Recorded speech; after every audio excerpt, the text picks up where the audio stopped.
ওয়া রাহমাতুল্লাহি ওয়া বারাকাতুহু। ওয়ালাইকুম আসসালাম। সম্মানিত তৌহিদি জনতা, সময় খুব সংক্ষেপ। ইসলামী আন্দোলন বাংলাদেশ, ইসলাম দেশ মানবতার কল্যাণে অত্যন্ত কর্মী হিসেবে বাংলাদেশে কাজ করে যাচ্ছে। আপনারা জানেন, স্বাধীনতার 54 বছরে যারাই ক্ষমতায় এসেছে তারা আঙ্গুল ফুলে কলা গাছ বট গাছ হয়েছে। কথা ঠিক কিনা? ঠিক। এই বাংলাদেশটাকে বিশ্বের দরবারে চোরের খুনি হিসেবে প্রমাণ করেছে। ঠিক। এজন্য স্বৈরাচার হাসিনাকে আমরা বিদায় করেছি। স্বৈরাচার হাসিনার আগেও যারা ক্ষমতায় ছিল তারা এই দেশের শাসন ব্যবস্থাকে কলুষিত করেছে, সন্ত্রাসী করেছে।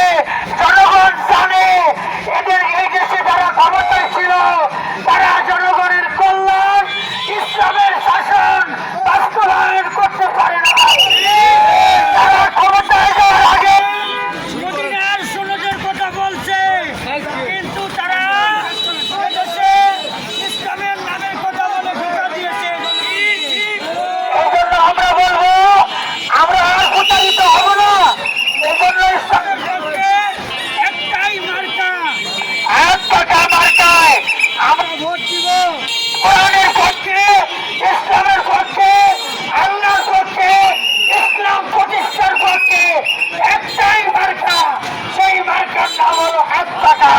ঠিক। এজন্য মুসলমান হিসেবে ইমানের দাবি, ইসলামের মার্কা একটাই, শরিয়া আইন, ইসলামী শরিয়া আইন আমরা পাস করব। আমরা সারা পৃথিবীর কাছে, সাংবাদিকের কাছেও বলছি, আমরা ইসলামের আইন প্রতিষ্ঠা করব। আমরা অন্য কোনো দলের মতো না। মানুষের কাছে বলবো ইসলামের কথা, সাংবাদিকের কাছে বলবো ইসলামী শরিয়া আইন চাই না। আমরা এরকম মুনাফিকি দল না। কথা ঠিক কিনা? ঠিক। এজন্য আমরা স্পষ্ট ভাষায় বলতে চাই, মানুষের কাছে ভোট চাই কোরআনের শাসনের জন্য। সাংবাদিকের সামনে আমরা বলি কোরআনের শাসনের কথা।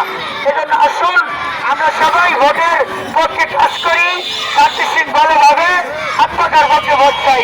আলহামদুলিল্লাহ রাব্বিল আলামিন। আল্লাহ আপনি আমাদেরকে মাফ করে দেন। আল্লাহ এদেশের মানুষকে আপনি বুঝদান করেন। আমিন। এদেশের মানুষকে আপনি কোরআনের পক্ষে, ইসলামের পক্ষে হাত পাকা মার্কাকে বোঝাই করে দেন। আল্লাহুম্মা। আল্লাহ আপনি কবুল করে নেন।